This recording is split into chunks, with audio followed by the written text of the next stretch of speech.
I sat in the uncomfortable folding chair at the back of the conference room, watching my father gesture dramatically at the presentation screen. The quarterly shareholders meeting for Morrison Family Enterprises had attracted about 40 people, family members, minor investors, and the board of directors. I'd received the invitation 3 weeks ago, forwarded through a generic email chain. No personal note. No acknowledgement that I was family. Just another shareholder notification. My mother sat in the front row, perfectly coiffed as always, nodding along to my father's speech about expansion opportunities. My older brother Derek occupied the seat beside her, looking bored and checking his phone. My sister Catherine whispered to her husband in the row behind them. None of them had noticed me slip in 5 minutes before the meeting started. "We're looking at a tremendous opportunity," Dad continued, clicking to the next slide. "The Riverside property development represents a $15 million investment that will triple our commercial real estate portfolio. We have the vision. We have the expertise. What we need is committed partners who understand business." He paused for effect, scanning the room with that confident smile I'd seen my entire childhood. The smile that said he knew exactly how things would go because they always went his way. "Which brings me to an important announcement," he said. "We're opening partnership opportunities to serious investors only. People with proven business acumen and substantial capital to contribute. This is a family business, but not everyone in the family is cut out for high-level business operations." A few people chuckled. My mother's friend Patricia actually nodded in agreement.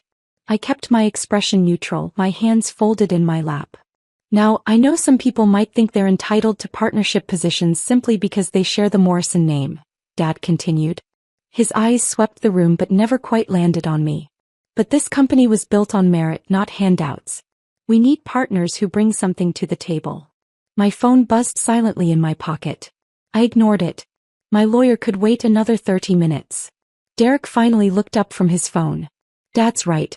We can't have people without business experience trying to make executive decisions. This company is too important." Catherine nodded. "It's about protecting what Grandpa Morrison built. He'd want people who understand corporate strategy involved in major decisions." The irony wasn't lost on me. My grandfather had started this company 43 years ago with a single hardware store. He'd built it through hard work and careful investments, expanding into commercial real estate, property management, and construction supply. He died 8 years ago, leaving the company to my father with instructions in his will that I'd never been allowed to read. I'd been 21 then, fresh out of college with a business degree that my parents had begrudgingly paid for, expecting me to get some entry-level corporate job and stop bothering them about the family business. Instead, I'd taken a job in a warehouse. My phone buzzed again. Another message from Richard Pemberton, my attorney. I sent him a quick text. "Still in meeting. Stand by."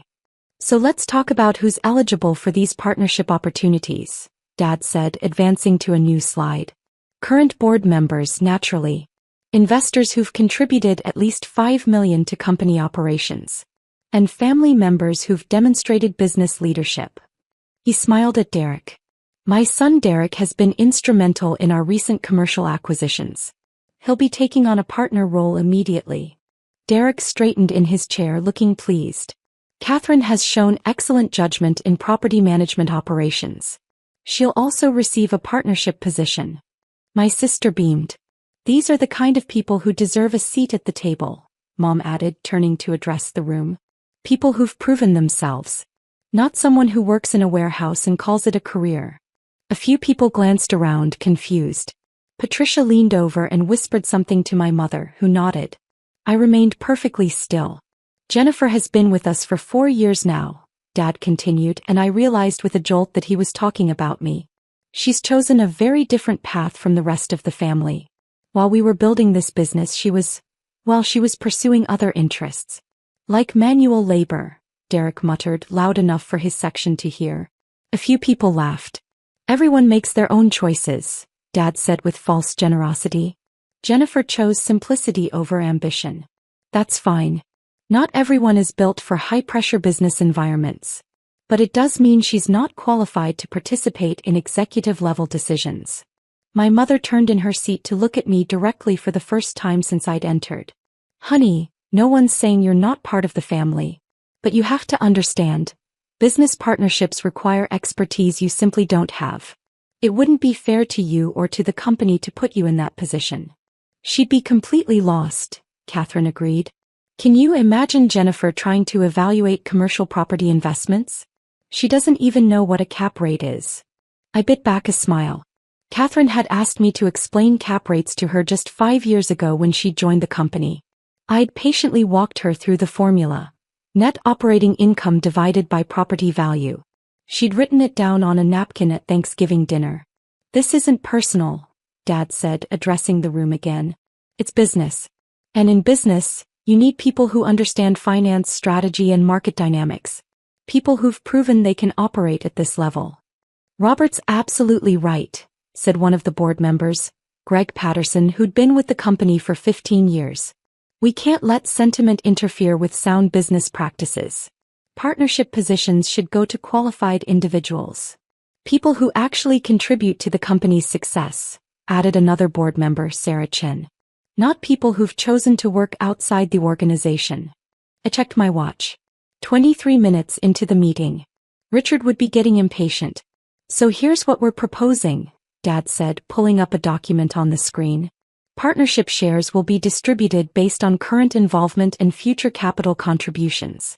Derek will receive 12%. Catherine will receive 9%. Patricia's investment group will receive 8%. He went through the entire list. Board members, long-term investors, family friends who'd contributed capital over the years. My name never appeared. This represents a total of 47% of partnership shares, Dad concluded. Combined with my existing 43% ownership, this gives us 90% total. The remaining 10% will be held in reserve for future strategic partners. What about the existing shareholders? Someone asked from the middle of the room. Existing minority shareholders retain their current positions, Dad said smoothly. This partnership structure operates at a different level. These are the people making executive decisions and committing substantial capital for expansion. And Jennifer? Patricia asked, glancing back at me with barely concealed pity.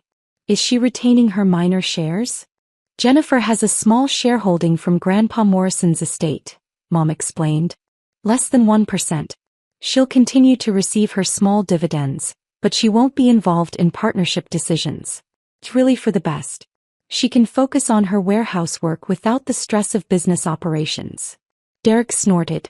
Yeah, I'm sure the warehouse is super stressful. Moving boxes all day. Derek, Mom said, but she was smiling. I took a slow breath. In through my nose, out through my mouth. The technique I'd learned in business school during high-pressure negotiations. Stay calm. Stay focused. Wait for the right moment. Are there any questions? Dad asked, looking around the room with satisfaction. I raised my hand. Dad blinked, seeming to register my presence fully for the first time. Jennifer. I didn't realize you were here. I'm a shareholder, I said calmly. I was notified about the meeting. Of course, of course. He smiled that condescending smile. Do you have a question about the partnership structure? I know some of the financial terms might be confusing. I have a statement, I said. The room grew quieter. A few people shifted in their seats. A statement. Dad repeated. Yes. I stood up, smoothing down my warehouse uniform shirt. I'd come directly from work, not bothering to change. Let them see exactly what they expected to see. I'd like to address the partnership proposal. Mom turned fully around now, her expression caught between embarrassment and irritation. Honey, this really isn't the appropriate venue. If you have concerns about your minor shareholding, we can discuss it privately. I'm fine with discussing it here, I said. At a shareholders' meeting, where shareholding decisions are made. Dad's smile tightened slightly. Jennifer, I appreciate your interest, but as I explained, the partnership structure is for qualified business leaders. You're certainly welcome to maintain your small shareholding, but partnership decisions. I'd like to call my attorney, I said. The room went completely silent. Your attorney? Derek laughed. You have an attorney? I do. I pulled out my phone and sent the text to Richard. Come in now. Jennifer, this is highly irregular, Dad said, his voice taking on an edge. This is a family meeting. It's a shareholders' meeting, I corrected gently. According to the bylaws, any shareholder has the right to legal representation at official company meetings. I checked. The conference room door opened. Richard Pemberton walked in, immaculate in his charcoal suit, carrying a leather briefcase. At 62, he commanded attention without saying a word, silver-haired, sharp-eyed, and radiating the authority of someone who'd spent 40 years practicing corporate law. "What is this?" Mom demanded. "Good afternoon," Richard said pleasantly. "Richard Pemberton, Pemberton and Associates. I represent Ms. Jennifer Morrison in all matters related to Morrison Family Enterprises." Dad stared. "You hired Richard Pemberton? How do you even afford?" "Mr. Morrison," Richard interrupted smoothly, "I've been Ms. Morrison's attorney for 7 years. We have an excellent working relationship." 7 years. Since 6 months after Grandpa died. Since I'd started making the moves that had led to this moment. "This is ridiculous," Derek said. "Jennifer can't afford Richard Pemberton. He charges like $1,000 an hour." $1,500, Richard corrected. "And Ms. Morrison's account is always current." Catherine frowned. "How can you possibly? Warehouse jobs don't pay." "I believe we're getting off track," Richard said. He set his briefcase on the table and opened it with a precise click. "Mr. Morrison, you've presented a partnership structure that allocates 90% of partnership shares to various parties. Is that correct?" "That's right," Dad said slowly. "But I don't see what." "And this structure assumes you currently hold 43% ownership of Morrison Family Enterprises?" "I do hold 43%. I inherited it from my father and I've been running this company."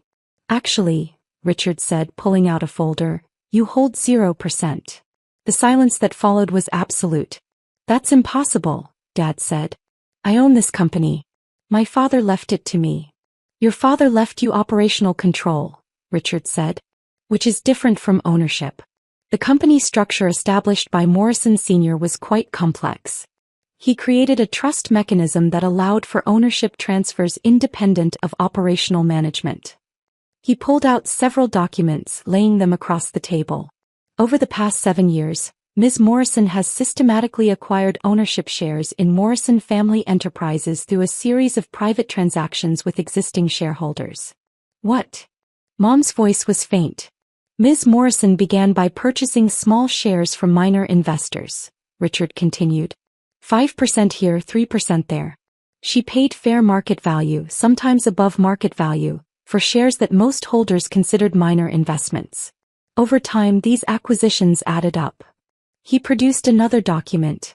3 years ago, she purchased a substantial block, 18%, from the Patterson Family Trust during their estate liquidation. Greg Patterson went pale.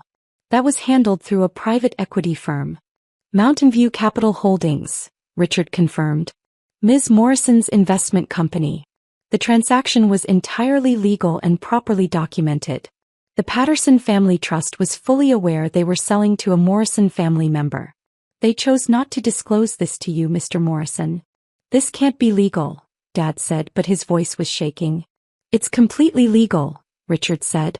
"Ms. Morrison also acquired 12% from the Henderson Holdings Group 2 years ago, 9% from Chin Investments last year, and numerous smaller blocks from various shareholders who were happy to liquidate their positions at premium prices." He looked directly at my father. "In total, Ms. Morrison currently owns 67% of Morrison Family Enterprises." The room exploded. 67%? Derek shouted. "That's impossible. She works in a warehouse." Catherine protested. "How could she afford?" Mom started. Silence. Dad's voice cracked like thunder. Everyone froze. He stood there, breathing hard, staring at Richard. "You're lying. This is some kind of fraud. Jennifer doesn't have that kind of money. She can't have bought out the company." "Ms. Morrison has substantial personal wealth," Richard said calmly. "She's been investing since she was 22. She started with her inheritance from her grandmother, not the Morrison grandmother, but her maternal grandmother, whose estate of $800,000 was left to Jennifer when she was 21.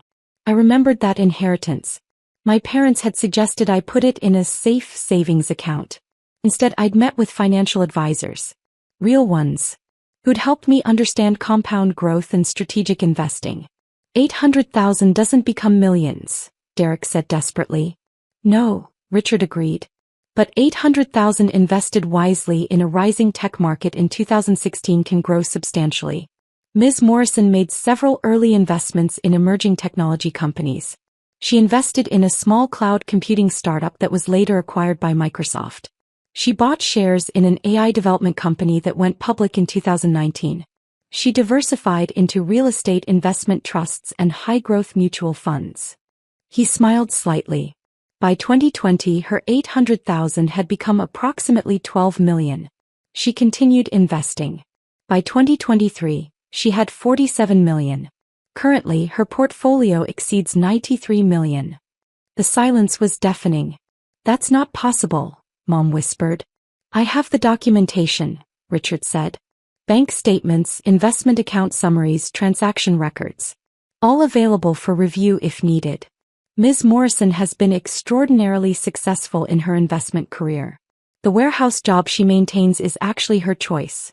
She owns the warehouse facility and 3 others in the region. She finds the hands-on work satisfying. I own the warehouses. That detail hit everyone like a second bomb. You own, Dad started then stopped. 4 warehouse facilities, I confirmed, speaking for the first time since Richard had entered. I purchased the first one 5 years ago. It's a solid investment, commercial real estate with built-in tenants and steady cash flow. The company that hired me to work there doesn't know I own the building. I prefer it that way. I like the work. This is insane, Derek said. You're telling me Jennifer is some secret millionaire? 93 million would typically be described as multimillionaire status, Richard said. Though much of that is currently invested in Morrison Family Enterprises. Ms. Morrison has spent approximately 68 million over 7 years acquiring 67% ownership of this company. Dad sank into his chair. Why? I looked at him. Really looked at him for the first time in years. Because Grandpa Morrison left me a letter. A letter. Mom said faintly. In his will he left me a sealed envelope. You probably don't remember. There was a lot happening at the funeral. His lawyer gave it to me privately. I pulled out my phone and showed them a photo of the letter, yellowed paper with my grandfather's handwriting. He told me he was leaving you operational control of the company, Dad. But he wanted me to know something. I read from the photo. Jennifer, you have a better head for business than anyone else in this family. I'm leaving your father in charge because he expects it and I hope he'll rise to the challenge. But I'm trusting you to watch over what I've built. If they ever try to cut you out, if they ever dismiss you, remember, in business ownership matters more than titles. You'll know what to do. Tears pricked my eyes, but I kept my voice steady. He left me instructions for accessing all the minority shareholders. He told me which ones might sell and when. He gave me the roadmap to take control if I ever needed to. Dad wouldn't do that, Derek said, but he sounded uncertain. Your grandfather was a brilliant businessman, Richard said. He understood family dynamics. He hoped it wouldn't be necessary, but he prepared for the possibility that Ms. Morrison might need protection. So all this time, Catherine started. All this time I've been buying shares, I said simply. Every time I had investment returns, I put them back into acquiring more of this company. I worked in the warehouse because I wanted to understand ground-level operations. I stayed quiet at family dinners when you talked about the business because I was learning everything you were doing. And now. Dad's voice was hollow. Now, Richard said, we need to address the partnership structure you proposed. Because with 67% ownership, Ms. Morrison has controlling interest in this company. Any major business decisions require her approval. This is my company, Dad said, but the words had no force behind them. This is Ms. Morrison's company, Richard corrected gently. You manage it. She owns it. There's a significant difference. Mom stood up suddenly. We'll contest this. There must be some legal basis. There isn't, Richard said. Every transaction was legal, properly documented, and conducted at fair market value or above. Many shareholders sold to Ms. Morrison specifically because she offered them more than their shares were worth on the open market. She paid a premium to acquire controlling interest. That's standard corporate acquisition practice. We're family. Mom's voice rose. You can't just take over the family business. I didn't take it over, I said quietly. I bought it, wiggly, from people who wanted to sell. Just like any other business transaction. Greg Patterson cleared his throat. Jennifer, I want you to know, the Patterson Family Trust sold those shares because we needed liquidity for estate taxes. You offered us a fair price and we were grateful. We had no idea you were being excluded from the business, or we might have said something. I appreciate that, Greg, I said. And I want to be clear, he continued, looking at my father, that I consider Ms. Morrison a more than qualified owner. Her investment track record speaks for itself. Sarachin nodded slowly. If Jennifer owns 67%, she has every right to restructure the partnership program. Or cancel it entirely. Cancel it. Derek looked panicked. But Dad said I'd be getting 12%. Derek, I said, and my voice was colder than I'd intended. You laughed about my warehouse job. Multiple times. Today and at family dinners. You've spent years treating me like I was too stupid to understand business. Did you ever once ask what I actually did? He opened his mouth, then closed it. And Catherine, I continued, you've been handling property management for 4 years. Did you know I own 7 commercial properties outside this company? Did you ever wonder how I afforded to live alone in a nice apartment on a warehouse salary? She shook her head mutely. Mom. Dad. I looked at my parents. You assumed the worst about me. You assumed I failed. You never asked questions. You just decided I wasn't worth including. We thought, Mom started. You thought I was simple, I said. You thought I took the easy path. You never considered that I might be building something you couldn't see. Dad's hands were shaking. So what happens now? You fire me? Take over the company? I glanced at Richard, who nodded slightly. Here's what's going to happen, I said. The partnership structure you proposed is cancelled. There will be no partnership shares distributed without my approval as majority owner. Derek made a small, despairing sound. However, I continued, I'm not interested in day-to-day management. I like my work. I like my life. So Dad, you'll continue as CEO but with conditions. He looked up, hope flickering in his eyes. First, all major business decisions, anything over $5 million, requires my approval. Second, Derek and Catherine, you'll continue in your current roles, but you'll report to a new COO who actually understands operations. I'm hiring someone from outside the family. You can't, Derek started. I can, I said simply. I own 67%. I can do whatever I want with this company. Be grateful I'm leaving you employed. Third, I said, looking at my mother, there will be no more family meetings where my role in this company is discussed without me present. If there are shareholder meetings, I expect to be notified as the primary shareholder. No more generic emails. Mom nodded slowly, looking dazed. Fourth, the Riverside property development that Dad mentioned? It's approved, but I'll be reviewing all contracts personally. Richard will handle the legal oversight. We're not moving forward on $15 million without proper due diligence. I've been planning that project for months, Dad protested. And now you'll plan it with proper oversight, I said. Which is how businesses should run. Is there a fifth condition? Patricia asked quietly. Yes. I looked around the room at all the shocked faces. Everyone in this room will sign a non-disclosure agreement about the ownership structure. I don't want this becoming public gossip. The official story is that I've been a silent investor for years, and we're now formalizing my role. No one discusses my personal finances. No one talks about how the family treated me. We move forward professionally. And if we don't sign? Derek asked defiantly. Then I restructure the entire company, starting with terminating every family member's employment and hiring a completely new management team, I said calmly. I'd prefer not to do that because despite everything you are actually decent at your jobs. But I will if I have to. The fight went out of him. Richard, can you distribute the NDAs? I asked. He pulled out a stack of documents from his briefcase. Already prepared. Everyone who wishes to remain involved with Morrison Family Enterprises will need to sign before leaving today. People began signing. One by one. The board members. The investors. My family. When my father signed, his hand was still shaking. He looked up at me.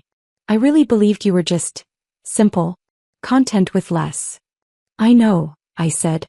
Your grandfather really left you that letter? He really did. I showed him the actual letter, pulling it from my jacket pocket. He knew you'd need someone watching. He trusted me to do it. Dad's eyes filled with tears as he read Grandpa's handwriting. He was right. You're better at this than any of us. It wasn't an apology. Not really. But it was something. The warehouse job, Mom said suddenly. Do you really like it? I really do, I said. It's honest work. Keeps me grounded. And it's satisfying to build something with your hands. You should try it sometime. She almost smiled. Almost. As people filed out, signing their NDAs and avoiding eye contact, Richard packed up his briefcase. Well executed, he said quietly. Your grandfather would be proud. Thanks for being here, I said. That's what you pay me for. He smiled. Though I have to say, the look on their faces when I said 67%, that might have been the highlight of my legal career. After everyone left, I stood alone in the conference room, looking at the presentation screen still showing Dad's partnership distribution plan. All those percentages. All that confidence. All that assumption that I didn't matter. My phone buzzed. A text from my warehouse supervisor. You coming back for the afternoon shift? I smiled and texted back. On my way. I had boxes to move. A business to run from the shadows. And a family that would never underestimate me again. The warehouse was honest. The warehouse was real. And now, the warehouse was owned by someone who controlled 67% of a multi-million-dollar family enterprise. Grandpa Morrison had taught me that business wasn't about titles or recognition. It was about ownership. About making smart moves when no one was watching. About building something real. I'd learned that lesson well. As I drove back to the warehouse, still in my work uniform, I thought about the looks on their faces. The disbelief. The slow, dawning realization that they'd completely misjudged me. Tomorrow things would be different. Tomorrow I'd receive respect. Tomorrow they'd include me. But today I'd move boxes. I'd do the work I enjoyed. I'd be exactly who I'd always been. Just with 67% controlling interest in the family business. I pulled into the warehouse parking lot, checked my reflection in the mirror and smiled. Sometimes the best power is the power no one knows you have. Until the moment they need to know. And in that conference room today, they'd learned exactly how much power I'd been holding all along.